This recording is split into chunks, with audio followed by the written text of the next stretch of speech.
el grupo, que era un grupo muy variado. Yo creo que nunca había llevado un grupo de tantos países como en esta ocasión. Había gente de México, de Colombia, Carla, que es de Rumanía, aunque vive entre nosotros, de Argentina y de otros lugares más. Y fue también un grupo que no solamente era de varios países, sino que vinieron en vuelos diferentes, a horas diferentes. Claro, unos venían de un país, otros venían de otros. Cuando se marcharon, exactamente igual. No todos se fueron en el mismo vuelo. Unos se iban a una hora, otros se iban a otra, unos se iban de noche, otros de madrugada, otros al día siguiente. Y organizar todo esto, pues no se pueden ustedes imaginar cuánto hay que llamar y moverse y de un lugar a otro. Pero bueno, gracias al Señor, creo que todos han llegado a sus respectivos países, aunque no me han llamado, pero supongo que los de México llegaron a México, los de Colombia a Colombia y no se equivocaron de avión ni de país. Así que bueno, gracias al Señor todo fue muy bien. Traigo muchos saludos del hermano Adolfo y de Paula, su esposa, que ustedes pudieron verlo en un saludo que mandó en el retiro que tuvimos en el Puerto de la Cruz hace poquito tiempo, y tienen muchísimas ganas de venir. Ellos me decían casi con lágrimas en sus ojos, qué ganas tenemos de conocer nuestra iglesia. Dice Adolfo, el día que llegue voy a saludar ya se sabe el nombre de muchos hermanos de la iglesia, y voy a saludar a unos y voy a saludar a otros, dice, porque tengo muchas ganas de conocer a mis hermanos, de conocer a mi iglesia. Ellos están bien, gracias al Señor, y quiero pedirle a la iglesia a partir de hoy que oren porque ellos tienen el deseo de venir este mes, el mes que viene en diciembre. Entonces, que el Señor supla, que el Señor haga milagros para que puedan venir ellos junto con sus dos hijas y con el niño.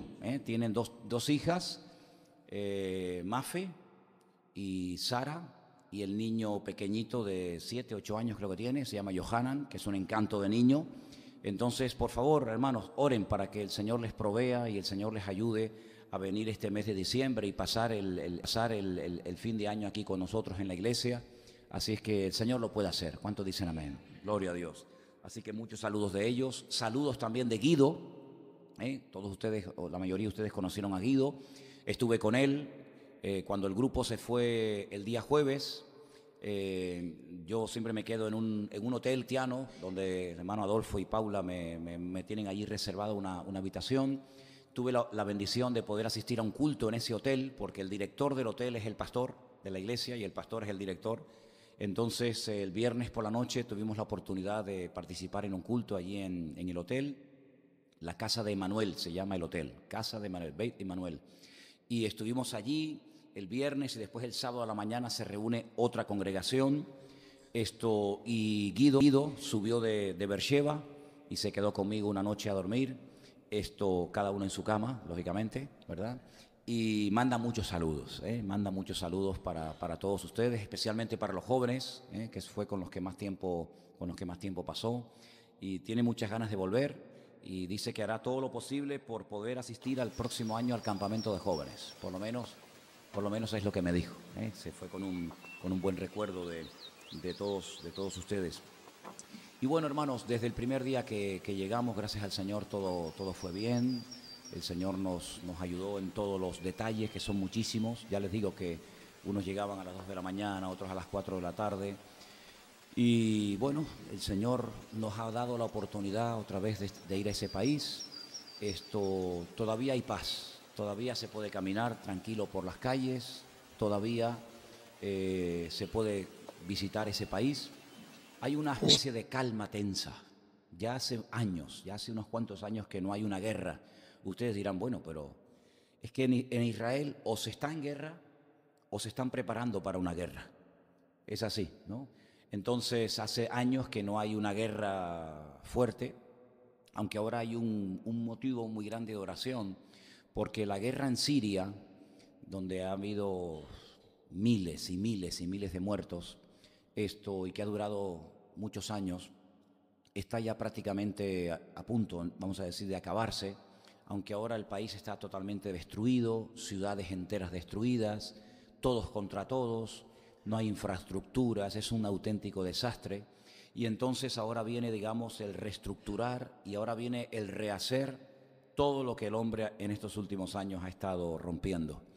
Pero Rusia y también Irán estuvieron apoyando al presidente que sigue ahí en el cargo, y entonces se ha quedado muchísimo armamento, ¿sabes? Se han quedado bases militares con cientos de miles de misiles, y entonces hay una preocupación porque Irán ha dicho abiertamente, sin esconderse, sin ocultarse, que el objetivo que ellos tienen es atacar a Israel, pero esta vez ellos dicen, por lo menos es lo que ellos dicen, que no va a ser una guerra como otras que ha habido, que ha durado unas semanas, unos días o lo que sea, sino que esta va a ser ya la definitiva, y que el objetivo es no solamente atacar a Israel y dejarlo herido, tocado, sino arrasarlo y borrarlo para siempre de la faz de la tierra. Bueno, este espíritu, este deseo de destruir al pueblo de Israel no es nada nuevo.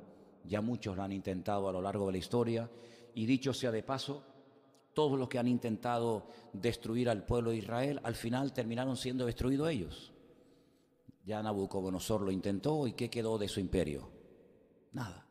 Y los medos persas también lo intentaron, ¿y qué quedó de ellos? Nada. Y de los griegos, y de los romanos, y de tantas y tantas naciones que han intentado pues destruir al pueblo de Israel. Y bueno, la realidad y la historia demuestra que al final los que fueron destruidos fueron ellos, y el pueblo de Israel pues sigue ahí, ¿no? Pero todavía abrigan los enemigos de Israel la esperanza de que en la próxima van a poder cumplir sus objetivos. Entonces hay una especie como de calma tensa. De hecho, tengo que decirles que cuando yo llegué el día jueves, esa noche, esa madrugada, después de mucho tiempo, me dijo Adolfo, dice, no le digas nada al grupo para que no se ponga nervioso.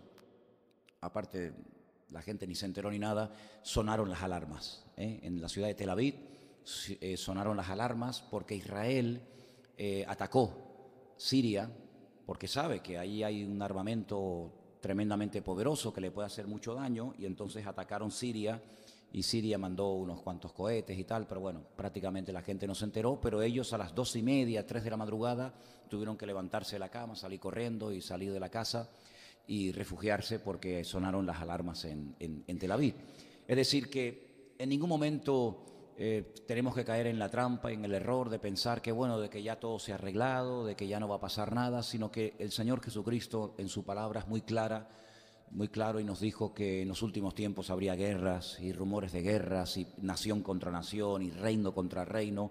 Es decir, que esto es simplemente el anticipo de lo que nosotros sabemos que tarde o temprano se va a cumplir. Y la gran batalla, la gran y tremenda batalla de Armagedón, donde Gog, Magog y todas estas naciones que todos conocemos, aún no se ha llevado a cabo. Y en algún momento, ¿verdad? En algún momento tendría que cumplirse. Así que sigamos orando por nuestros hermanos, sigamos orando por las iglesias, por nuestros hermanos en Cristo allí, para que el Señor los proteja, para que el Señor les ayude y que, como dice la Biblia, que haya paz en Jerusalén. Amén, hermanos.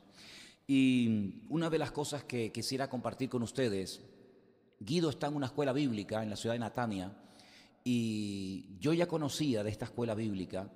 Es una escuela bíblica que los cursos los ofrece en ruso, en inglés y en hebreo.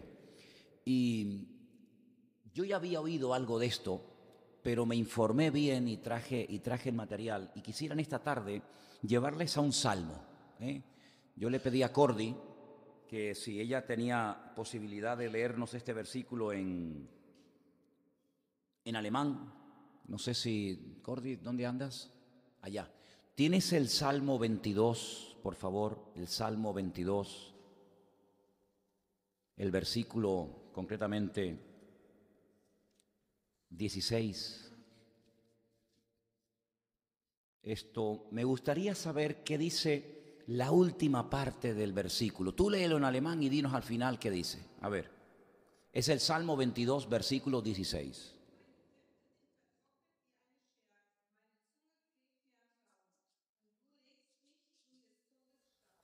Amén, amén, muy bueno.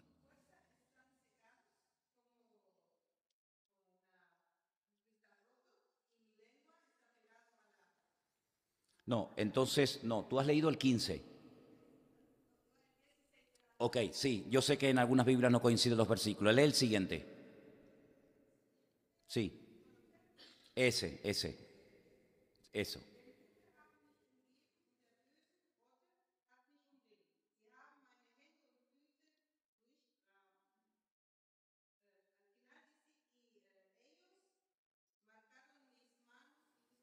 Marcaron. Sí, perfecto, perfecto. Ok, vale. Podríamos poner la fotografía que hicimos. Ok. Oh, vale, ahí lo tenéis, más o menos.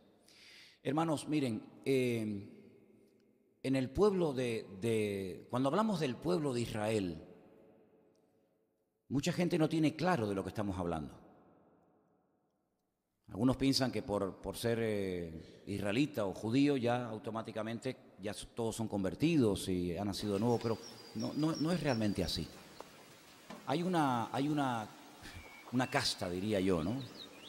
Hay una casta en Israel que son todos los rabinos, y dentro del mundo del judaísmo, de los rabinos, hay muchos grupos diferentes. Unos tienen una tendencia, otros tienen otra, unos son más ultras, en fin. Durante mucho tiempo, estamos hablando de muchos siglos, más de 1000 años, las traducciones del versículo 16 del Salmo 22, ¿sí?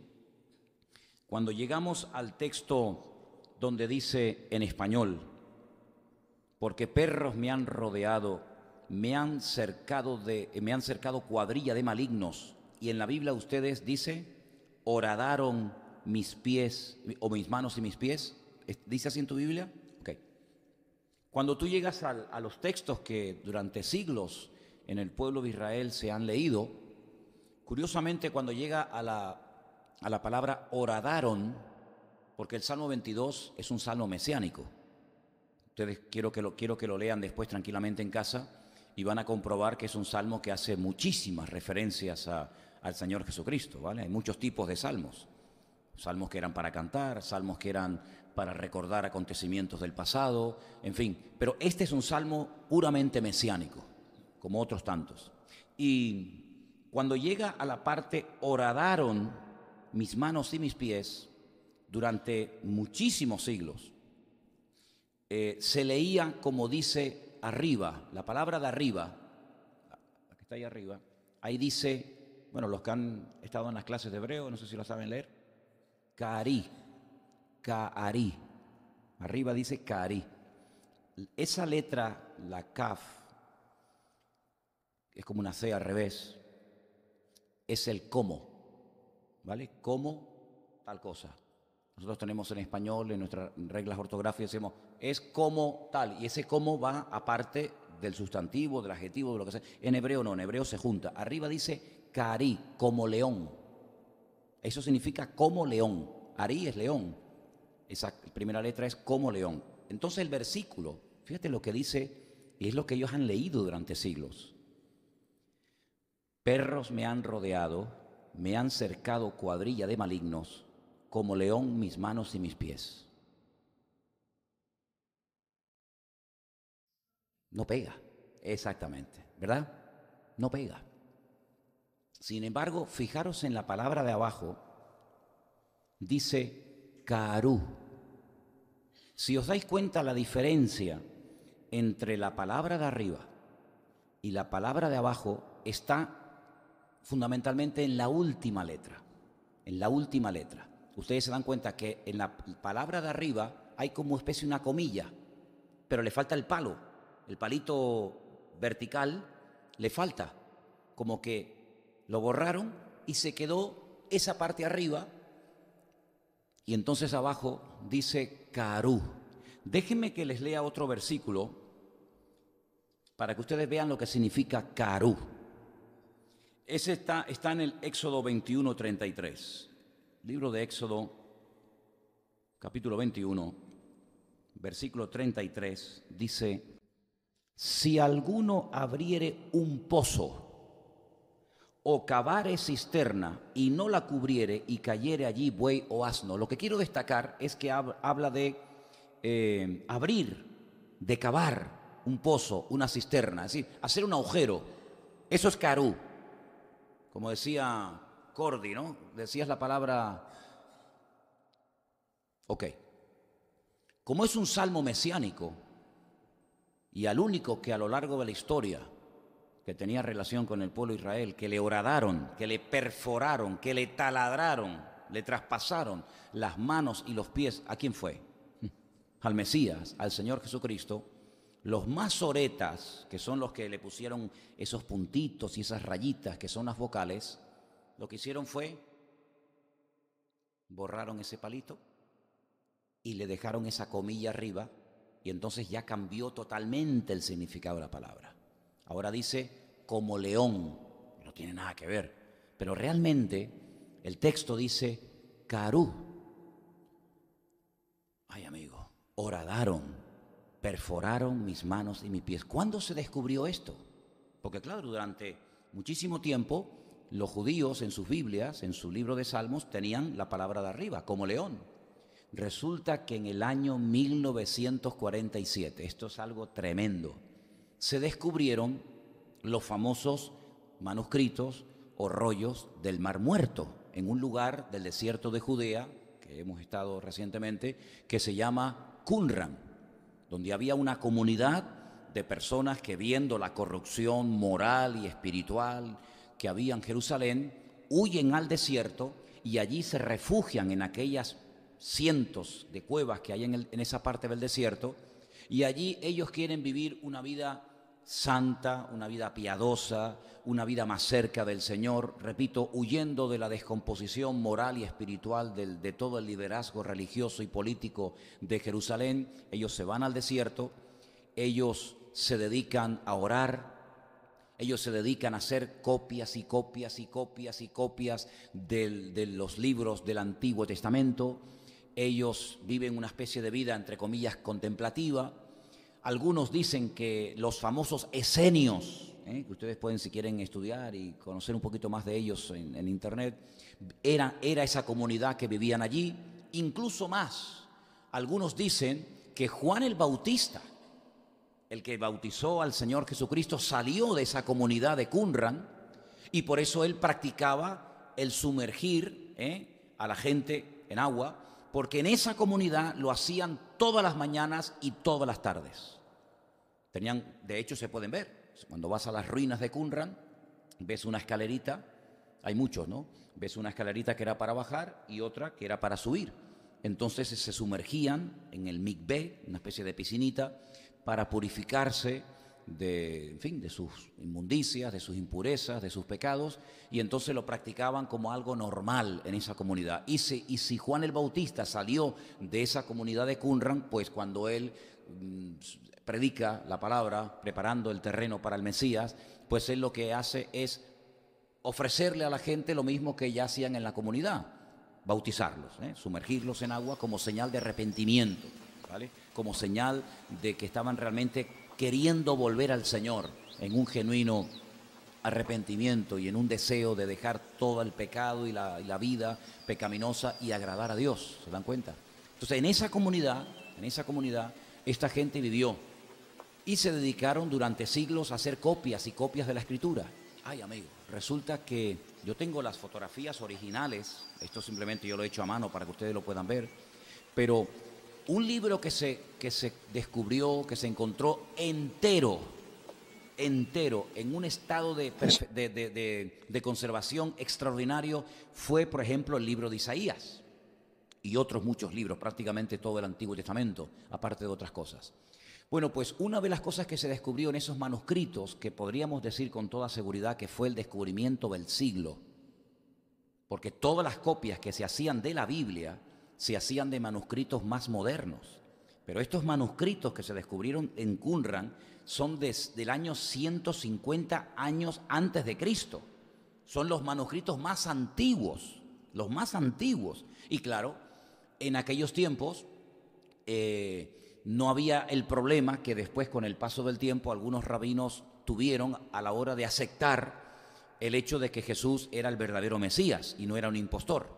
Por lo tanto, en esos manuscritos, que se llaman los manuscritos de Qumran o del Mar Muerto, cuando llegaron al Salmo que hemos leído esta noche, ellos se dieron cuenta de que no estaba escrito el texto como lo pone arriba, no ponía como león, sino ponía Karú, que significa horadaron, perforaron mis manos y mis pies.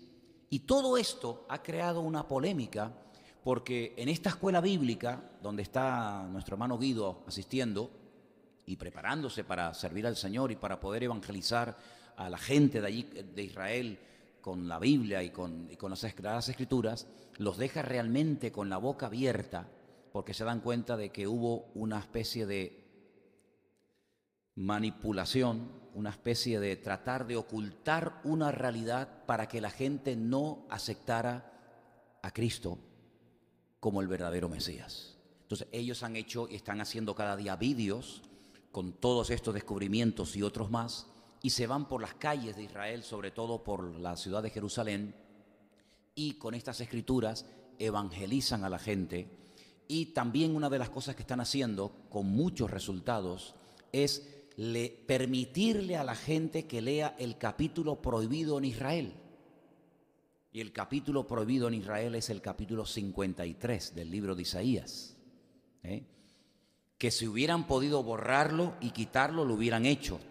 Pero es muy fuerte quitar un capítulo entero de la Biblia. Entonces simplemente lo que han hecho, si se dan cuenta, entre la última letra de la primera palabra y la última letra de la segunda palabra, simplemente borraron un poquito y bueno, ahí como que salieron del paso. Pero ya quitar un capítulo entero de la Biblia del profeta Isaías era algo ya demasiado exagerado, demasiado descarado, ¿no? Entonces estos chicos van por las calles y les permiten a la gente leer el capítulo 53 del libro de Isaías, y cuando terminan de leerlo les preguntan: ¿de quién piensan ustedes que están hablando? Y ellos dicen: del Mesías. ¿Y qué personaje de la historia judío nacido en esta tierra cumple con las características de este capítulo?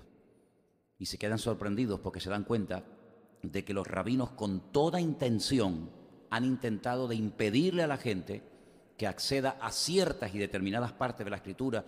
Por supuesto, sobra decir que tienen totalmente prohibida leer el Nuevo Testamento, ni siquiera tener un ejemplar de un Nuevo Testamento en sus casas, porque automáticamente pueden tener gravísimos problemas, ¿verdad?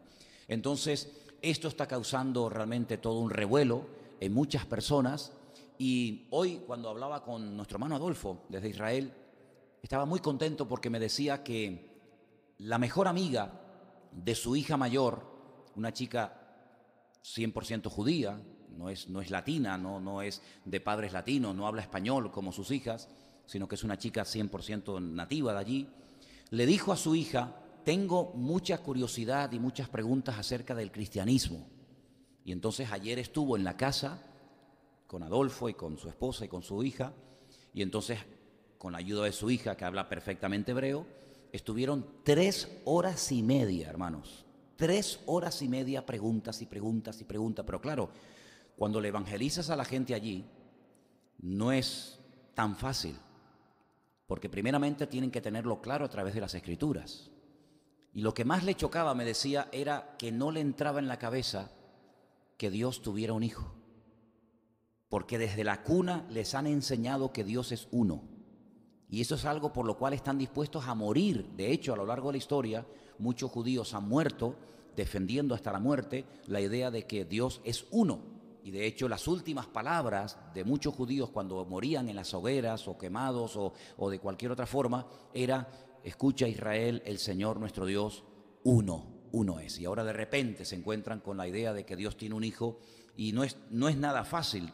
Bueno, pues la cuestión está en que quedó tan hambrienta esta chica que este fin de semana van a llamar a Guido, a Beersheba, para que suba, puesto que es una chica jovencita y tal, para que le siga evangelizando, porque tiene un hambre del Señor, porque el evangelio en Israel es novedad, queridos hermanos. Permítame decirles esto: en Israel la gente no tiene ni idea de lo que es el evangelio.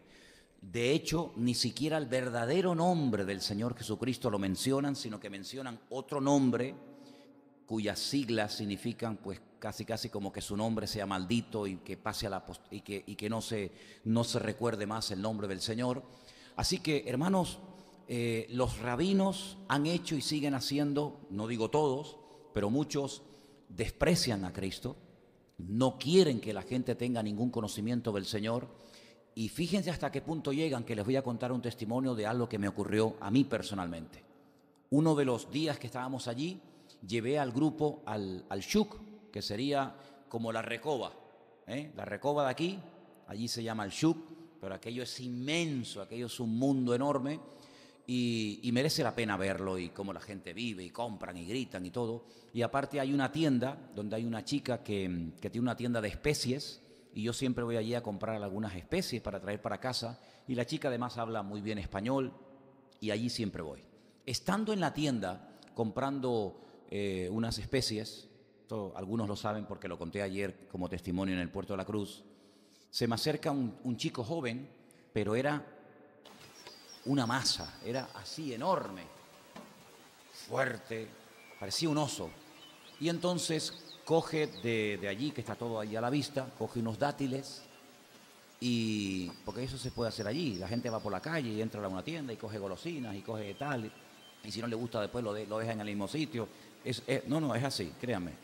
Y coge unas nueces, las mete en una bolsa, las aplasta así como dejándolas un poquito rotas y tal, abre el dátil, las mete dentro y me dice, esto me lo daba mi padre cuando yo era niño, pruébalo. Y está riquísimo, ¿eh? Bueno, aparte de los dátiles de Israel son una delicia y encima con nueces dentro, eso increíble, una energía tremenda.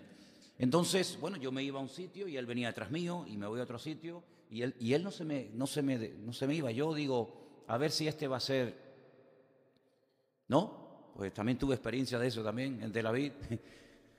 Experiencias, a ver, vamos a ver.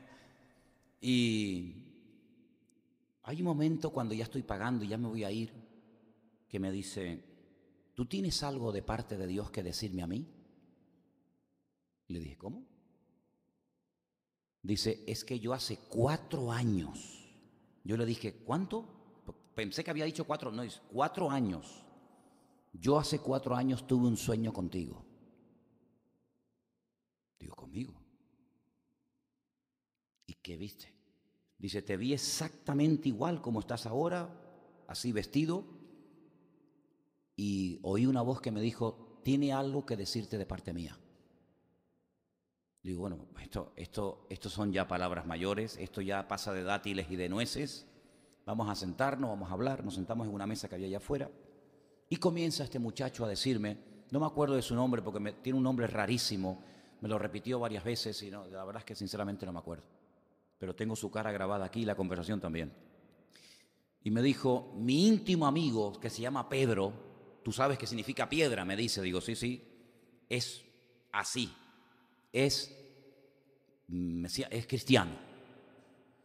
Y él todos los días me habla de Cristo y de Dios y de tal, y de la Biblia. Y un día fui a la iglesia, y cuando entré a la iglesia, y el pastor me mandó a pasar adelante, puso las manos sobre mí y caí al suelo. Y como que se asustó, no entendía por qué le pasaba eso. Volvió una segunda vez al culto y nada más entrar por la puerta de la iglesia, cayó al suelo, pero en esta ocasión se le paró el corazón. Dice, caí muerto. Tuvieron que llamar a la ambulancia, vino a buscarlo a la iglesia y se lo llevaron. Y estuvo muerto. Se asustó tanto que se fue a hablar con un rabino, porque él no es practicante, pero su familia son rabinos muy conocidos en Israel. Y dice, y sin pedir cita ni nada, el rabino me atendió, un rabino muy importante, y le conté la experiencia. Y el rabino me dijo que nunca más se me ocurriera entrar a una iglesia, que nunca más volviera a pronunciar el nombre de Yeshua, porque la próxima vez que entre a una iglesia o mencione su nombre, caeré muerto. Y estaba aterrorizado este chico, estaba muerto de miedo. Y todo el tiempo me decía, no lo menciones. Pero había momentos en la conversación como que se transformaba. Había momentos en los que era como otra persona. Y entonces me le quedé mirando la cara y le digo, mira, porque a todo esto me dijo que como él necesitaba de algo en su vida, de ayuda, y el rabino le dice que no vaya, y tiene una lucha tremenda, dice que un día a gritos, hermano, dice, yo puse las manos así, y clamando con toda mi alma le dije a Dios, Dios mío, háblame, tengo mi alma rota, estoy destrozado, se metió en drogas, se metió en todo tipo de vicios habidos y por haber, y le clamó al Señor, Dios mío, háblame, mándame a alguien, dime, ¿qué tengo que hacer con mi vida? Y entonces yo le dije, pues yo soy la respuesta a tu oración. Y se quedó así. Y me dice, ¿seguro? Digo, totalmente seguro. Tú clamaste a Dios y el Señor me ha traído a mí de miles de kilómetros de donde yo vivo y me ha traído aquí para decirte a ti, y le di mi testimonio, hablé con él. Bueno, estuvimos más de 1 hora y pico allí sentados en aquella mesa, allí hablando. Y yo no sé lo que va a pasar con este chico. Yo oré por él. Hay un momento en el que lo tuve que reprender, tomar autoridad en el nombre de Jesús, atarlo, porque le dije, lo que tienes ahora mismo, porque comenzó a decirme una serie de cosas, y era el diablo hablando a través de su boca, ¿sabes? Y le digo, lo que tú tienes son demonios. No tenía ni idea de lo que era eso, porque del mundo espiritual, de Torá sabrá mucho, pero del mundo espiritual no tienen ni papa. Y le digo, ahora en el nombre de Jesús toma autoridad sobre esos demonios y te digo que te calles. Y se quedó el tipo que ni se movía, la mandíbula como que se le salía para afuera, una cosa tremenda. Fue una lucha, yo decía, como se manifieste aquí en plena calle, puede pasar cualquier cosa, porque la gente no entiende. Les cuento esto para que vean el poder tan grande que tiene el nombre de Cristo, pero para que vean ustedes lo difícil que los rabinos le ponen a la gente en Israel, que vayan a congregaciones, que lean el Nuevo Testamento, y eso que Jesús era de ellos, era judío, el Nuevo Testamento está prácticamente en un contexto totalmente judío, israelita, pero yo quiero que oremos porque se están rompiendo muchas barreras, muchísimas barreras. Hay un barrio entero que se llama el barrio de Mea Shearim, donde viven miles de judíos ortodoxos, los hasídicos, los más ultra de todos, y este año, y ya desde hace algún tiempo, pero ya este año ya es el definitivo, todos los jóvenes tienen que ir al servicio militar. Los jóvenes, los chicos, 3 años, y las mujeres, 2 años y 8 meses, algo así. Dicen que entre el 40 y el 60% de los jóvenes que están en esa vida, de verdad que es una atadura terrible, nunca más vuelven otra vez a esa vida religiosa. Y entonces empiezan una búsqueda, y muchos se dedican a viajar por el mundo, porque hay un vacío tan grande que la religión, ninguna religión puede llenar, sino solamente el Señor. Entonces es un momento tremendo el que se está viviendo ahora mismo en Israel, porque hay un deseo de conocer, hay un deseo de aprender, hay un deseo de decir, bueno, pero ¿quién era esta gente? ¿Quién eran los cristianos? ¿Quién era Jesucristo? Porque todo lo que les han dicho y enseñado es totalmente al revés de lo que dice la palabra del Señor. Entonces, hermanos, la gente se te acerca, te pregunta, quieren saber lo que tú crees, quieren saber quién era realmente Jesucristo, quieren saber por qué vino, cómo murió, por qué no murió, por qué esto, por qué aquello.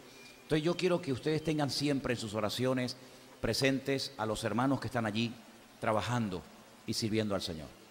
El deseo y el sueño, por ejemplo, de Guido es prepararse, aprender bien las Escrituras, dominar bien los textos de la Biblia, conocer bien la jerga de la Biblia, porque el hebreo que se habla en la calle no tiene nada que ver con el hebreo de la Biblia.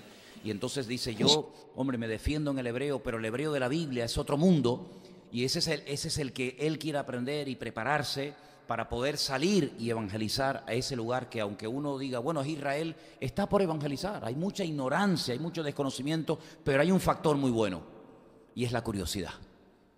Factor que en Europa no hay. No hay una curiosidad por el evangelio. La gente no se preocupa, una indiferencia. Le cuenta tu testimonio y, bueno, si a ti te va bien. No hay ese deseo de decir, bueno, ¿y cómo fue? ¿Y cómo no fue? ¿Y dónde estás? ¿Y dónde vas? En Israel sí lo hay, sí lo hay.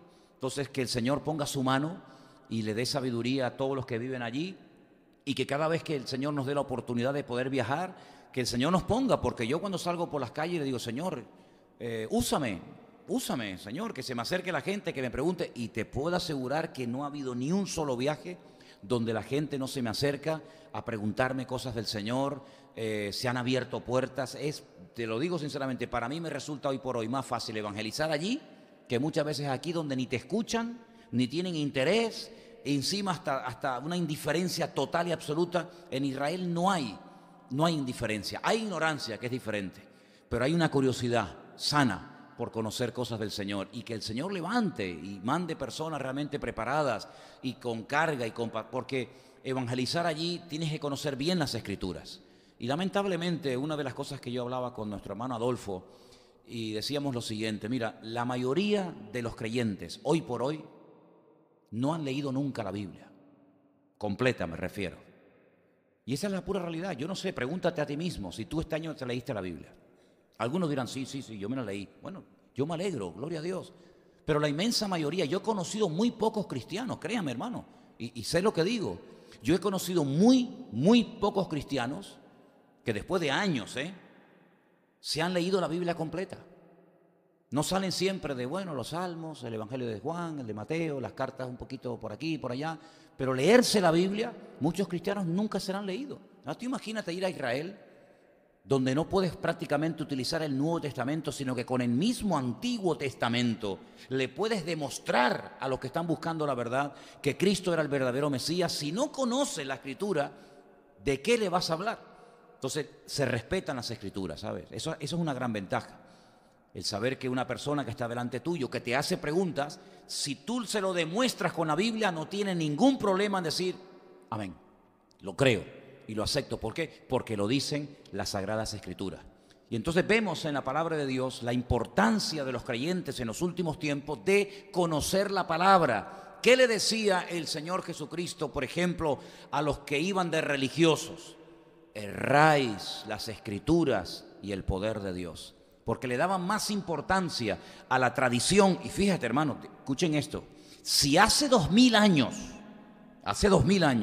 el Señor Jesucristo le dijo a los fariseos, que siguen existiendo y viviendo todavía allí, ustedes por vuestras tradiciones han anulado las Escrituras. Imagínense, 2000 años después, hoy en día hay más leyendas y más tradiciones y más libros que anulan la palabra de Dios que hace 2000 años. Si hace 2000 años era muy difícil evangelizar a un rabino debido a la cantidad de tradiciones y de costumbres que tenían, imagínense 2000 años más tarde, cuando tienen enciclopedias, como ustedes saben perfectamente, de cantidades de libros, llamado el famoso Talmud, donde cada vez que están buscando una respuesta, recurren al libro, recurren al Talmud, que no tiene nada que ver muchas veces con la palabra de Dios, ¿verdad?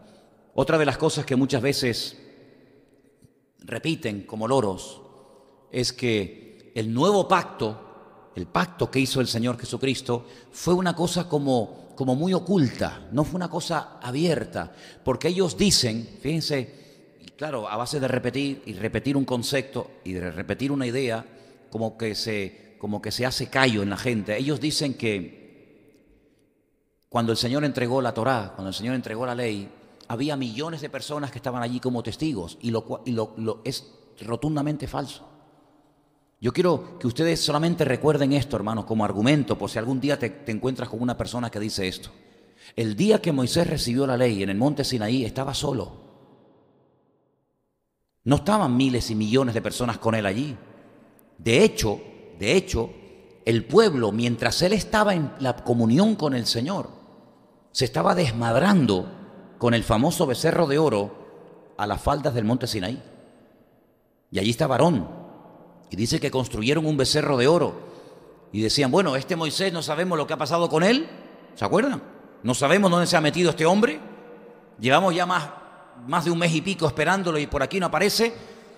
Construyamos un becerro. E incluso llegaron a pensar y hablar de volver a Egipto. Así que el hecho de que digan, el argumento que dicen que cuando el Señor dio la ley había allí millones de personas, es rotundamente falso. Solamente estaba Moisés.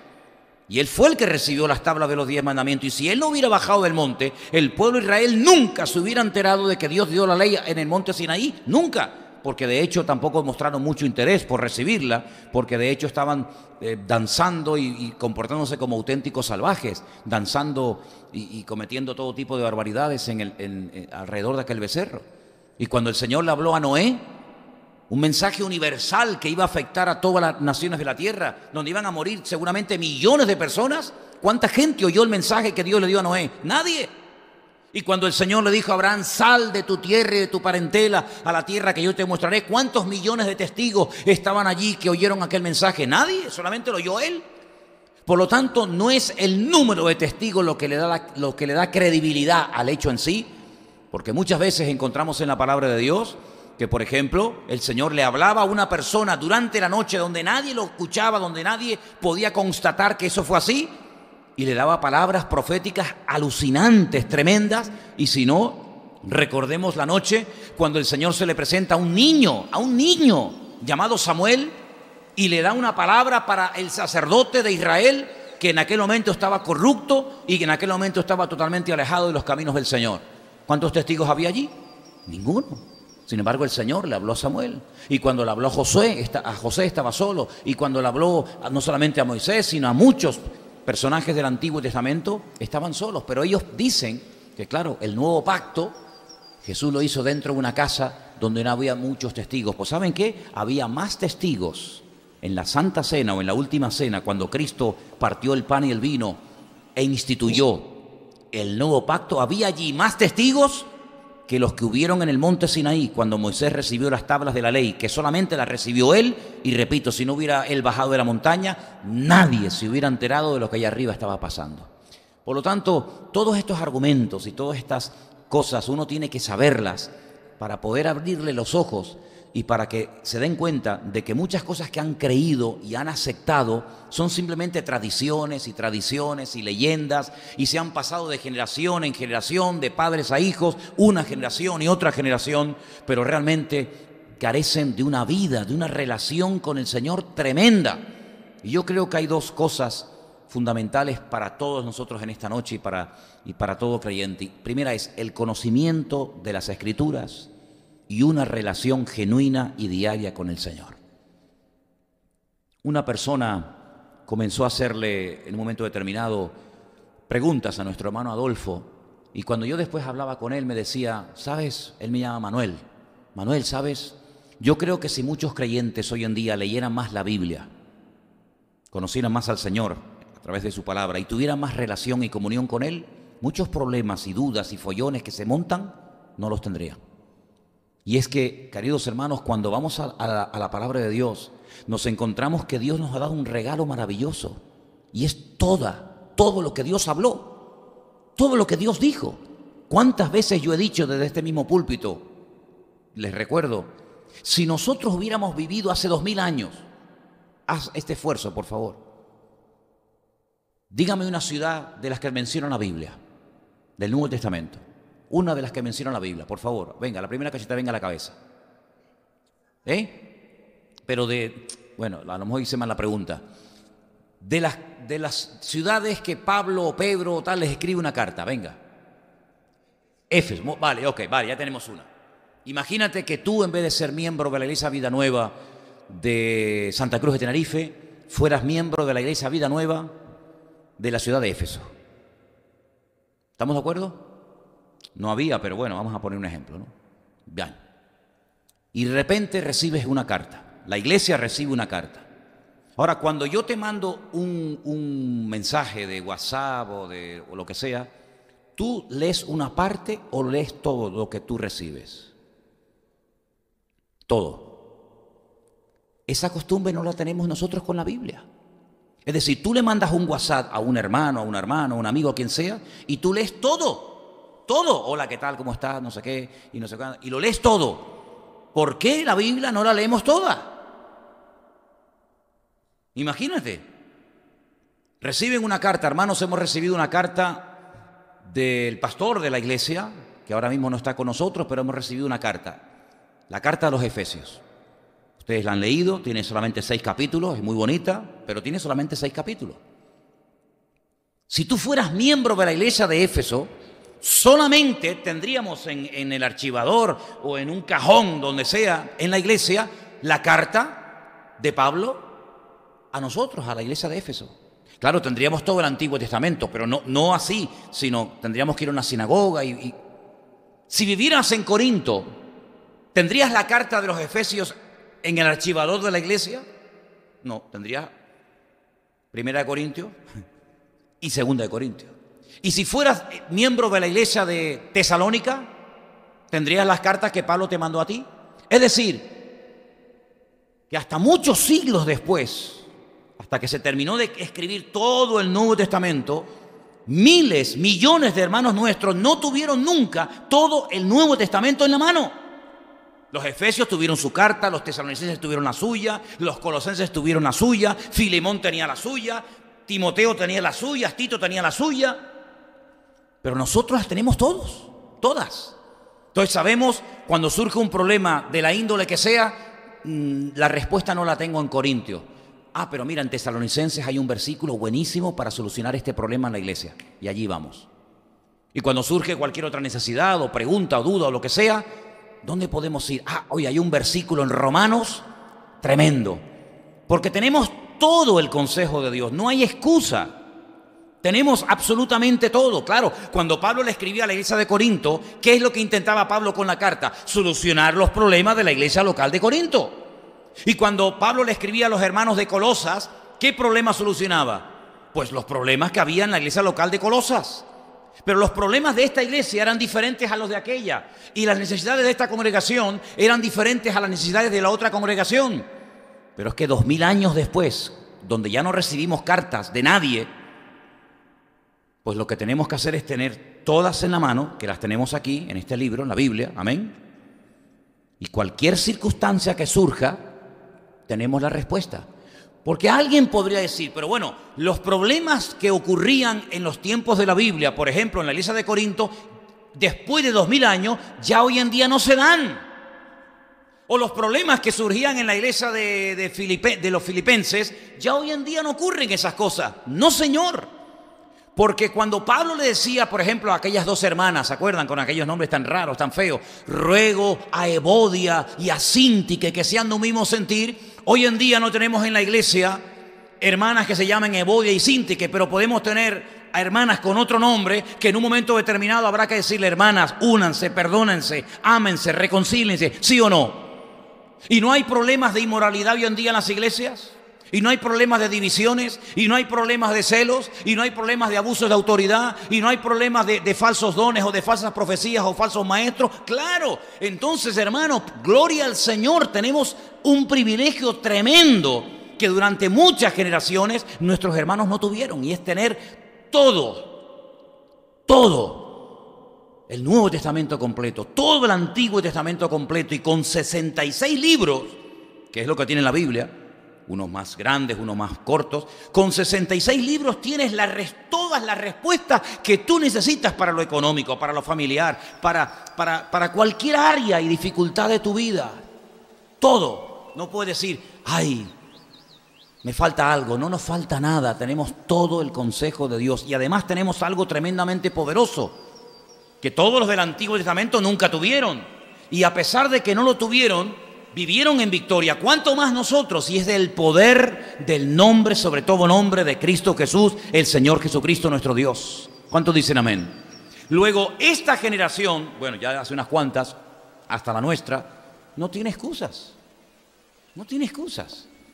Porque todas las respuestas y todas las preocupaciones y todas las limitaciones que en las que te puedas enfrentar a lo largo de tu vida, todas y cada una de ellas tienen respuesta en la palabra de Dios. Por eso, qué razón y qué consejo tan sabio le dio Pablo a Timoteo, su hijo en la fe, cuando le dijo, toda la escritura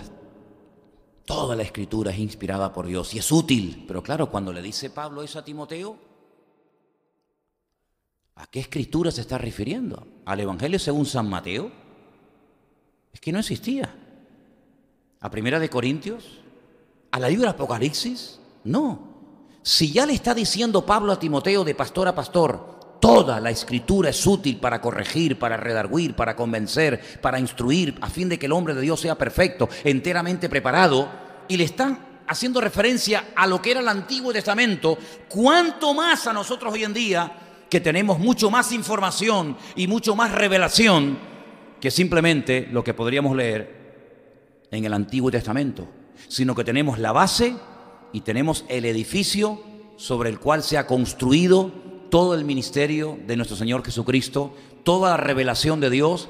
Y ahora, queridos hermanos, no tenemos ninguna excusa para no poder vivir una vida cristiana victoriosa. ¿Cuántos dicen amén? Entonces, hermano, ante todo esto, yo solamente lo que quiero decir en esta noche para concluir: leamos la Biblia, hermanos, por favor. Lean la Biblia, lean la palabra. No sean vagos en cuanto a la lectura de la palabra del Señor. Léanla, memorícenla. Tenemos el gran privilegio de poder tener todas las Biblias que queramos hoy en día en nuestras casas, en el coche, en la mesa de noche, en el bolsillo, por aquí, por allá. Pero ¿saben qué, hermanos? Pienso que lo mejor es que esa palabra esté dentro de nuestros corazones. Y es una lástima ver a creyentes que no leen la palabra de Dios. Y yo me pregunto, ¿por qué no lo hacen? ¿Será que no les gusta? ¿Será que no tienen ningún interés por saber lo que Dios dijo o lo que Dios nos pide? Pídele al Señor apetito. Si no tienes apetito, si no tienes hambre, pídele al Señor que sane esa enfermedad, porque no es normal que un creyente no lea la palabra del Señor cada día de su vida. Puse en el Facebook, algunos lo han visto, ese niño pequeñito que se sabe el Salmo 121 de memoria. ¿Lo habéis visto? Yo pensé al principio, cuando me lo enseñó Elena, que era un niño, un sueco, un finlandés, un extranjero. Y yo dije, bueno, un niño simpático que está balbuceando palabras, pero cuando presté atención, digo, no, espérate, es que está diciendo el renacuajo está diciendo el Salmo 121 de memoria. Es alucinante. Yo no sé si lo pudiéramos poner o qué, pero un niño pequeñito que se sabe el Salmo 121 de memoria. ¿Y qué edad puede tener ese niño? 2 años, pero independientemente de la gracia que pueda hacer, es un ejemplo. Ver cómo esos padres a ese niño pequeñito le han enseñado un salmo entero. Bueno, cuando ese niño tenga 15 años, ¿cuántos salmos, cuántos versículos de la Biblia? ¿Por qué no te propones tú que tienes niños pequeños, los que tenéis niños pequeños, por qué no te propones enseñarles salmos? Porque si tú dices, bueno, si este niño con 2 o 3 años aprendió un salmo y el mío, ¿por qué no puede aprenderlo? ¿Es que pasa que el mío es más tonto que este o qué? Enséñale salmos de la Biblia a tus hijos. Cuando vayas al colegio, cuando vayas por la calle, a ver, repite conmigo. Y enséñale un versículo. Y cuando regrese, ¿te acuerdas del versículo? Bueno, más o menos, ven, vamos a repasarlo. Cuando te acuestes, cuando se acuesten por la noche, amemos la palabra del Señor, porque amar la palabra es amar a Dios. Y amar a Dios implica amar su palabra. ¿Cuántos dicen amén? Vamos a orar, hermanos. Cierra ahí tus ojos donde estás. Vamos a pedirle al Señor que nos dé amor por su palabra. Gracias a Dios que tenemos además la ayuda tremenda del Espíritu Santo de Dios. Que dijo el Señor Jesucristo, rogaré al Padre para que os envíe al Consolador, para que esté con vosotros para siempre, porque Él tomará de lo mío y os lo hará saber, y os recordará lo que yo les enseñé, y me glorificará a mí, y os guiará a la verdad, y no hablará por su propia cuenta. Así que, queridos hermanos, pídele al Señor hambre por la palabra, como el niño recién nacido busca la leche de su madre. Desead como niños recién nacido la leche espiritual no adulterada, para que por ella podáis crecer y conocer al Señor, y no vivir en temores, no vivir en complejos, no vivir de una forma limitada, sino vivir de una forma victoriosa y bendecida en el Señor. Aleluya, bendito sea tu nombre, Señor. Gracias por este regalo tremendo y precioso de tu bendita palabra. Señor, queremos enamorarnos de tu palabra, amarla, leerla, escudriñarla, vivirla, compartirla. Señor, y también tu palabra nos muestra el camino para tener una relación contigo diaria y permanente, Señor. Sabemos que con tu palabra y con una relación viva y fresca cada día contigo, nuestra vida nunca, nunca, Señor, será una vida carente de bendición o de la presencia del Señor. No caeremos jamás, dice tu palabra, si estas cosas abundan en nosotros. Y queremos abundar, queremos crecer, queremos madurar. Y por eso te pedimos, Señor, que tú pongas un deseo tremendo en nuestros corazones por amar tu palabra y sobre todo por darla a conocer a aquellos que todavía nunca han tenido el privilegio de conocer la palabra de Dios. Gracias, Padre, por este regalo, y ponemos todo en tus manos y te pedimos que nos sigas ayudando y dirigiendo en todo lo que hagamos para ti, en el bendito nombre de tu amado Hijo Jesús. Amén.